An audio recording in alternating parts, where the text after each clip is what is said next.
moment to cleave it in half. Winston went Roadhog. They had a Winston. Okay, yeah, okay, that makes sense then. Yeah, even then, it's just, you know, it's something to remove the tanks, if that makes sense.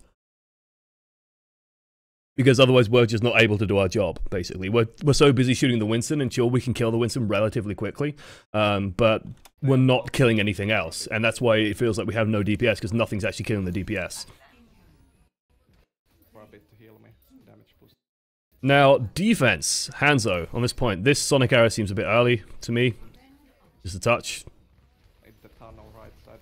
It seems to have worked. Actually, that's really nice. I'm sort of checking this out. I mean, I'm sort of leaning on Arrge's experience here, so I'm sort of thinking, why is that Sonic Arrow there? And I see it here. What is that Sonic Arrow is doing? It looks like it goes about right here, maybe on this side of the plant. But it basically catches this pathway. And then you could also see, like, you saw the Winston coming in there, and then you could also see the Genji coming in there. So it's basically covering two pathways at once, rather than trying to cover the one pathway over here, or the one pathway if you put it more over here. Lets us see both, which is actually really cool. I like it. I like it. And because we get to see the Genji coming through the doorway, well, Hanzo loves people walking through the doorway. Says, hello, brother. And then shoots him. And then we can just control this area. This, I imagine, is a lovely angle. There we go. We finally shoot the McCree in the back. But this is where Hanzo can start to shine, right? This is like a really good spot to be in with the Hanzo. That Sonic Arrow, I'm more dubious about.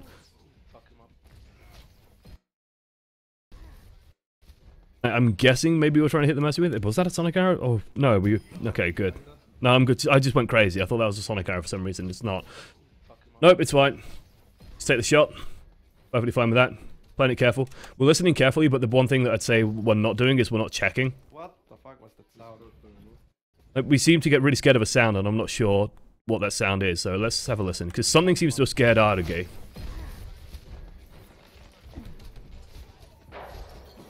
What the fuck?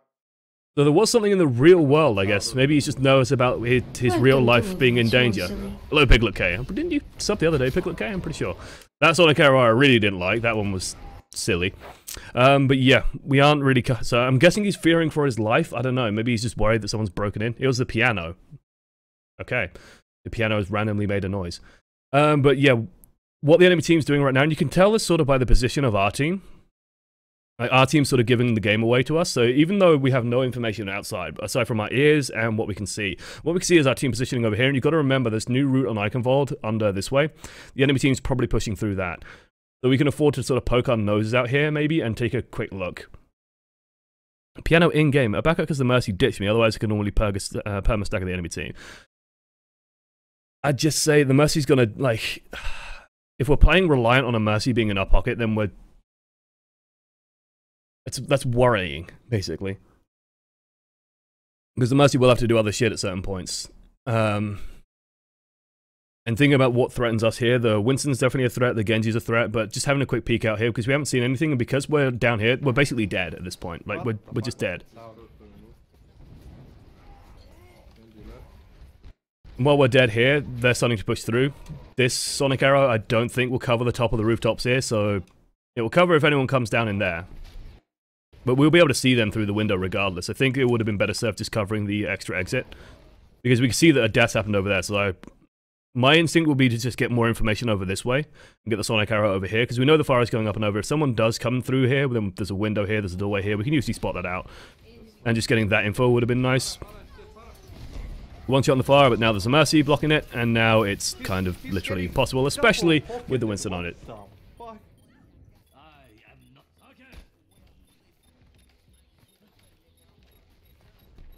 I was afraid the fire was going to melee me with rockets, so I did a quick vision arrow. Okay. That's fair enough. I just think, like, if the fire, like, if you have that vision arrow, does it really change what your reaction would be? Is my question. Like, maybe it's better served just spotting the team out. Because if the fire comes in on you, and you can see her coming, you're still going to try and fire off that arrow. While you're probably still preparing for it. Let me go back, because let's see how you fully react. So we put the spotter arrow up just to see if maybe she's going to come down here, or maybe she's going to come in this way.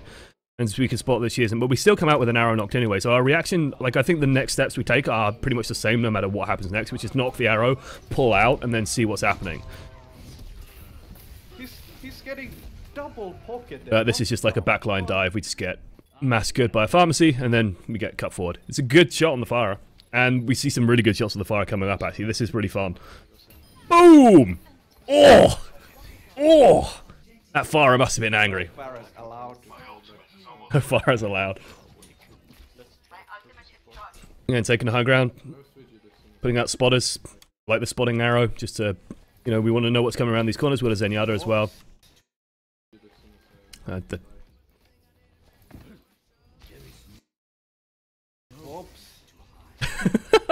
like the oops.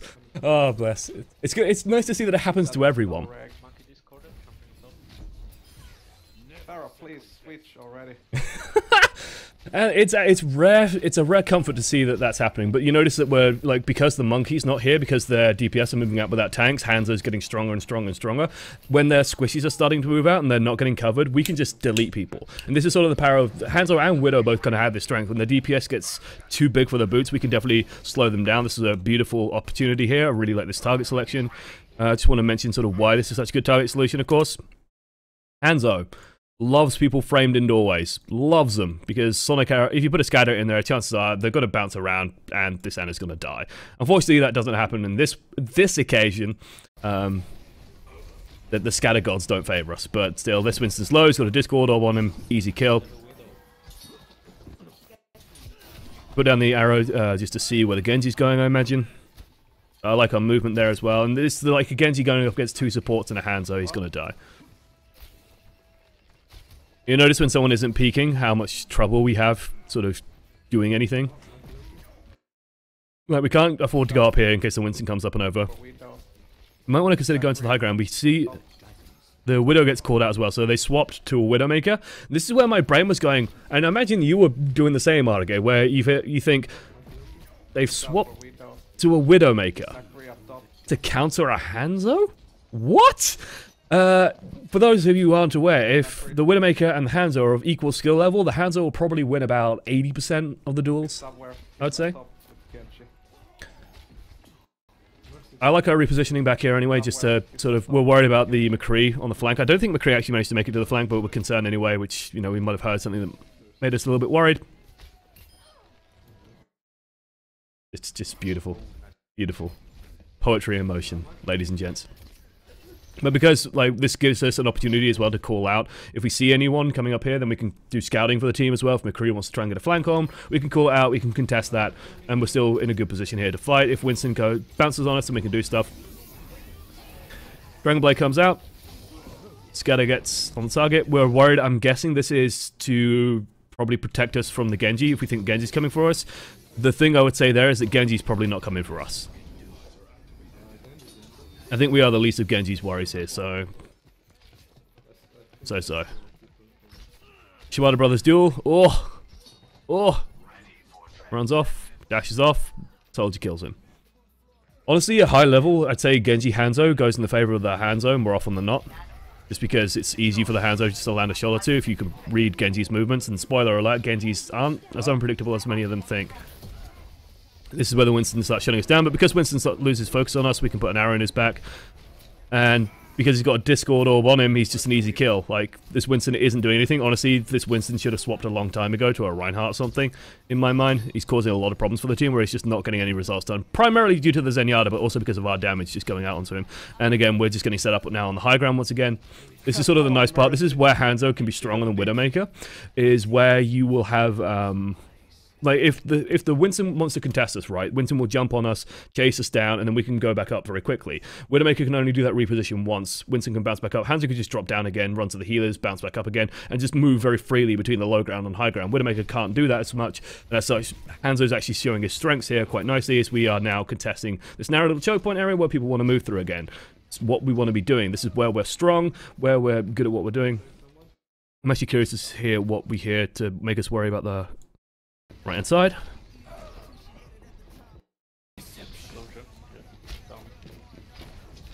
Okay, no, I hear it. I think it's down beneath us. Yeah, it's beneath us. It's a Tracer. Scatter Gods. Jump straight to the underground. Doesn't favor us.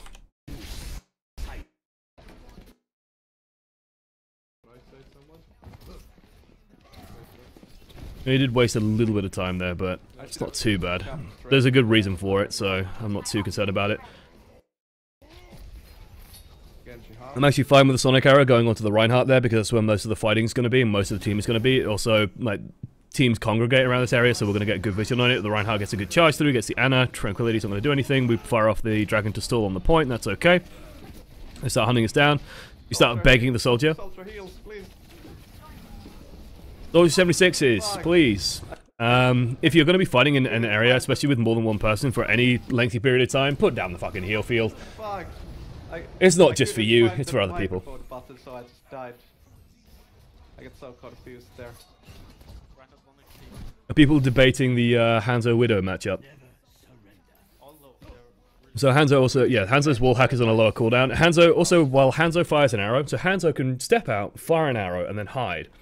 And during the time that Widow is peeking for the shot, the arrow is still in flight. So Hanzo is safe, arrow is in flight while danger still exists. Arrow hits Widowmaker while Widowmaker's trying to line up the shot, and then Widowmaker dies. Like, that's often what happens to me, where I'm trying to engage a Hanzo. Is by the time I'm in position, like, I've dodged an arrow and I've come out to fire another, Hanzo's already fired off another arrow that's flying towards where my head's going to be, because it's very predictable where my head's going to be, and so he gets the headshot. And while I'm aiming, and while I'm trying to build up my scope charge, he's already got the arrow in flight. So it's basically an unsafe peek for me, where he can peek safely because there's a threat that stops me peeking while he's reloading and rechambering his shot. If that makes sense? Hopefully I've explained that well. Basically, he can just consistently threaten me while I can't consistently threaten him. That's sort of how the Hanzo Widow duel breaks down. That, and also Hanzo has a very small head and is very frustrating to kill. This is one of those moments, like, I'm fine with us trying to shoot this Tracer and trying to get a cheeky pick on the Tracer. But I think we just tunnel on this McCree a little bit too much. I'm fine with the scatter arrow there, but I'm just worried about this payload. And I think I like the Sonic arrow. I like the fact that we see the McCree, we spot the McCree coming out. It's just a shame that we didn't get that there. But honestly, I think part of it is, I think we're protecting our Mercy here actually, so it's fine. And Mercy survives because of it, but we kind of give our life for Mercy here. And in my ideal world, the Mercy would have used this moment here.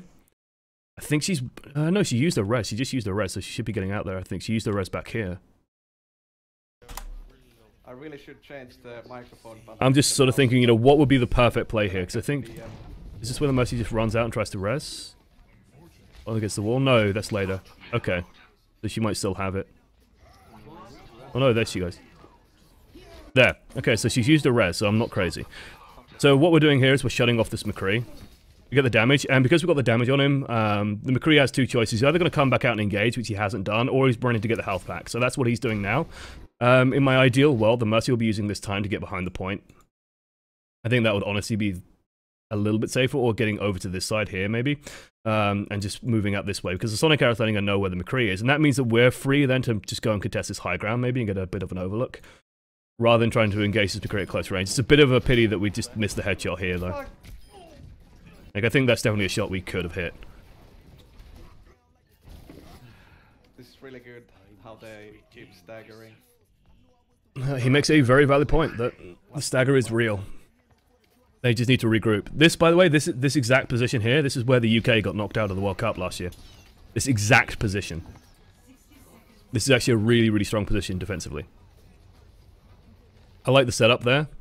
Just in case they wanted to just piss around on the high ground, we got the Sonic Arrow to see where they're standing. And if they want to stand over here, notice that we're aiming the scatter on this little bit here, so that anyone stands there, easy hit. Really cute, really good. Where the crosshair starts going a bit weird.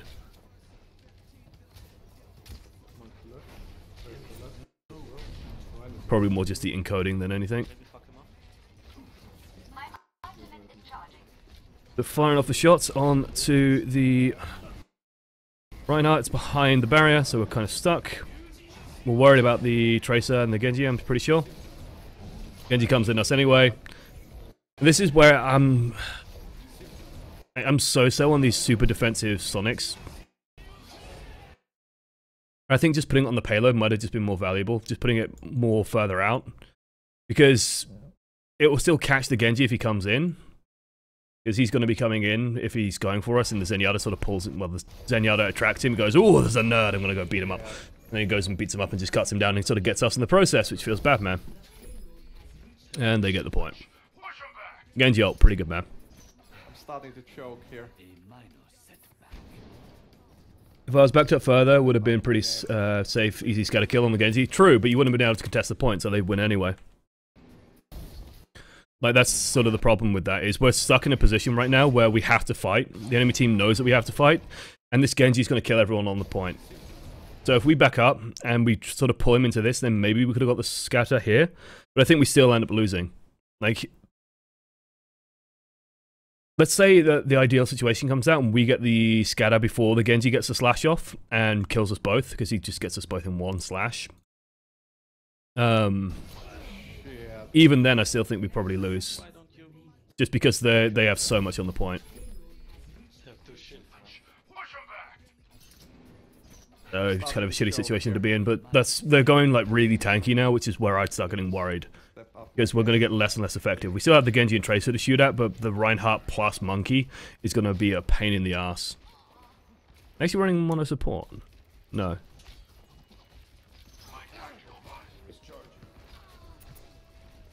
One thing I will say as well, it's very different watching you play than watching me play, is I press tab a hell of a lot more. Like, when we're coming out of the spawn here, maybe because I think, did we cut the death time here? No, we get a quick look at this scoreboard here. Cycling through, but usually when I'm running out of spawn, I just hold tab, because there's nothing to look at here, so we might as well just hold tab and see what ultimates we have available, because we want to be judging our next plays around what's coming up. That's just sort of a very small thing that can help out. I'm fine with us doing this, because chances are Hanzo's going to get a kill doing this. It's frustrating when it happens, but it does happen. That said, as the payload starts getting closer and closer, I'd be thinking about leveraging our position a bit better. Have you considered taking the high ground up above the point over here? Like, we are controlling this corner quite well, but I'd definitely be considering transitioning up this way. Because there is a high ground above the point. It's actually pretty safe for the Mercy as well, if the Mercy wants to escape over to you. We're sort of protecting the Mercy a lot here, though that's part of our objectives. It was stated in the email. Down goes Winston. Winston explodes. Feels good, man. Yeah, the enemy team has 3 DPS, 2 tanks. So, it must be 1 support.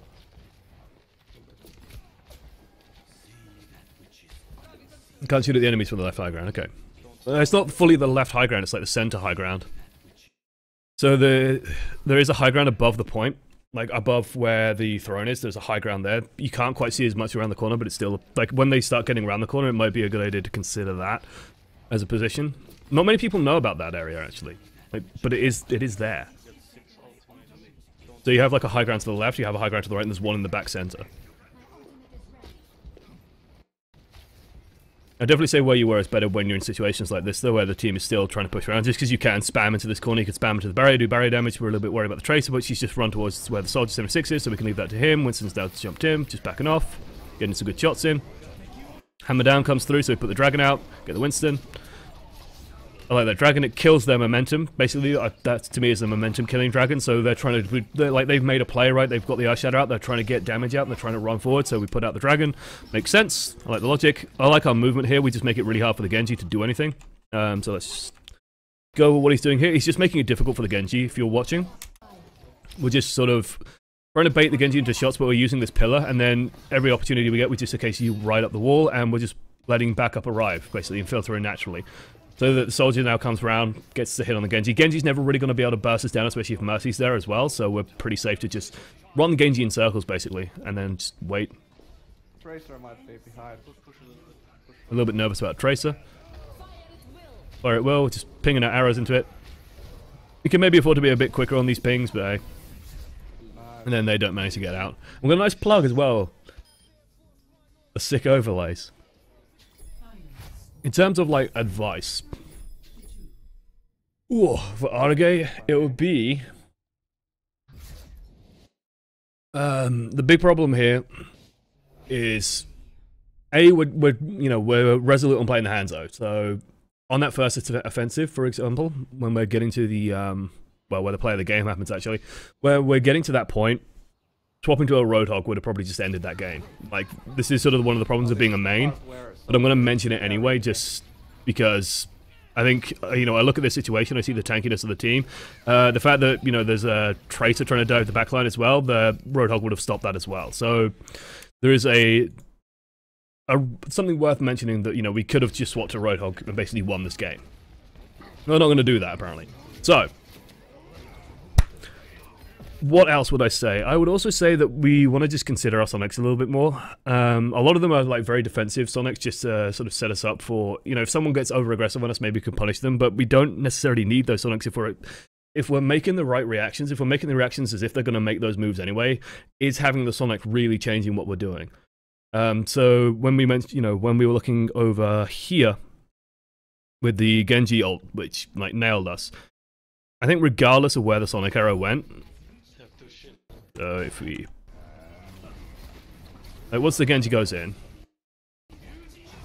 especially once the Genji goes in, we actually put the Sonic arrow out even before that. But our movements, I imagine, are going to be the same thing no matter what we're doing, right? When the Genji draws the Dragon Blade, we're going to be trying to bait him into that doorway. Was the plan no matter what happens. So could that Sonic Arrow have gone somewhere a little bit more aggressive to help out more of the team and help contest the point a little bit more, to spot people behind the point, to spot people coming onto the point, spot people moving around the point to cover the other doorway a little bit better, that kind of thing. Also saw the same with the Pharah earlier. Our movements, or what we were doing, does it change that much to justify the use of a very costly resource? Like Sonic Arrow is a 20-second cooldown, so could there have been a better position for that maybe? I'd also say that, you know, we're just a little bit tentative up here without the Mercy, without really needing to be. And judging from the threats the enemy team have, like Mercy runs away. We can hear the Pharah over there. That's sort of the thing we're really scared of. And I think that's what we're really worried about here, is the Pharah coming sort of up and over and dive-bombing us. But the fact that and we're just seeing stuff over here. Like, I would be really worried right now of like the team just losing this fight 5 versus 6. And people starting to go down. Pharah finds Mercy like over here. How did the Pharah get that? That's insane. You know, I hate the fact that frame by frame it's just so slow. Yeah, let's just jump all the way back and find it. Mercy's here. Rocket comes in from above, I think. She's just gone straight over. Still managed to get the Mercy there. Jesus. Oh no, she's fighting, I think, this angle, maybe? Jesus Christ. But controlling that doorway, I think, will just be more useful to the team as well, because we kind of know where the Pharah is. He's getting double pocketed, what the? I mean, being fair, that Pharmacy plus Winston is always going to just dick on us, regardless, as well, which is always going to be a problem. In general, like, the decision-making is what you would expect, right? That's sort of usually what I go for when I go for these high-level coachings. It's like, look at what this guy's doing right. What we're doing right is we're controlling space that we need to control. So on Icavol point 2, this area here just leaps out at me as just being incredibly good, right? This entire area here, just under the bridge, where we can get onto high ground if we should need it. We can retreat to low ground. There's a health pack beneath us as well. We can cover a lot of angles. We have lots of sort of vision available to us. And if we do start getting pressure and feeling threatened, we can drop down very quickly, reposition to somewhere a bit safer for us, still rain out some arrows, reposition very quickly into the high ground when we're feeling a bit safer. It's all very, very, very good. Target selection is good. Flicks weren't so much on point. I think we could do better, but that's just something with practice. And there'll be days when you're playing a sniper, right, when you're just not landing shots. Happens. I'd say the dragons on offensive, one or two of them just a little bit unnecessary. You sort of had the Mistronomus syndrome, which sort of makes sense because Mistronomus is clearly learning from you. And what I would say to that is, sure, you can build the dragon in 10 seconds, but if the moment happens where the Zarya lobs in the Graviton and you don't have it available, A, the Zarya's kind of fucked up, but B, you've sort of fucked up as well. And being able to build it so quickly doesn't mean that you should just spam it super liberally, as if, you know, just the random dragon thrown off was actually going to be of a consequence. Because we killed the Winston, which is a huge kill, but we could have killed the Winston at a more impactful moment, for example. We could have just saved that dragon a couple of seconds, waited for 1 or 2 people to come back in, or waited for the push to actually begin proper, and then have it for contesting the point, have it for doing something else, or something a little bit better than just scooping up a single kill when our DPS is dead and our Mercy's dead, for example. Like, if anyone else fired off an ultimate during there, you'd be furious, right? Because you're starting a fight when you don't need to. That's just my thoughts on the dragons. Other than that, like, the gameplay looks pretty goddamn solid. I do think, and this is sort of my main spiel as well, so we're gonna go to questions in a second, but let me just do the spiel. If you are going to main a hero, and the people driven to do this, like, they're looking for a challenge, right? For them, it's partially the challenge of doing it. You know, you want to master something, you want to be able to play this thing and really beat people into the ground with it, and you go up against the counter, but you can still outplay it because you're that good at that hero, and that's sort of the goal with this level of mastery, right? But you will run into situations where, like at the end of the attack here, to me the answer when I was watching this was just, if we swap Roadhog, we just win, because they have nothing to stop us. Roadhog, Zarya, advance forward. Soldier 76 is going to be a bit annoying, but he's getting pressured out enough. And like, we don't often have time to shoot at him. The Diva stops becoming a problem because we just hook it and Zarya finishes it off. The Winston stops becoming a problem, and we just roll through and kill everything. So you're always going to run into this problem where this happens. If you are doing it, be prepared to face losses that you could have avoided, and that's just going to be part of it. But if you're driven to do that, then good luck to you. Well, this was well played. Thank you for submitting it. On a better aim day, I would have just gotten the picks and it would have instantly taken the point. That's the thing with a sniper, though, right? Like, it literally happens here. Like, this will happen with Widowmaker, this will happen with Hanzo, this will happen with McCree, where you'll just run out, and there'll be games on King's Row. I've watched pro games on King's Row where someone picks Widow, and they just come out and they get kill, kill, kill, kill, and that's it. GG. But you'll also get games like this, and you can make the argument very easily that one or two good hooks would have also just ended this, and the hooks are easier than the flick shots.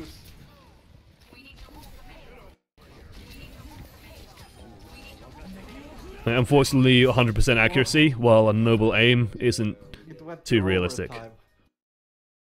Otherwise, guys, now is a great time to start asking questions. So at OneAmongstMany, and let's go with questions.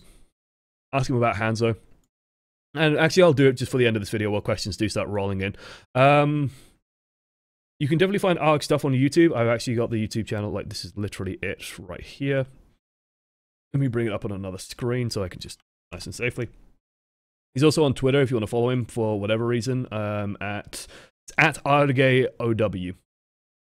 I put him, including him in the link to this today's stream, so it'll be on that. I'll put it in the description below as well, his Twitch and his YouTube, so you can find his stuff if you want to. If you want to learn Hanzo stuff, I'm sure there's lots and lots of useful games and useful footage on that.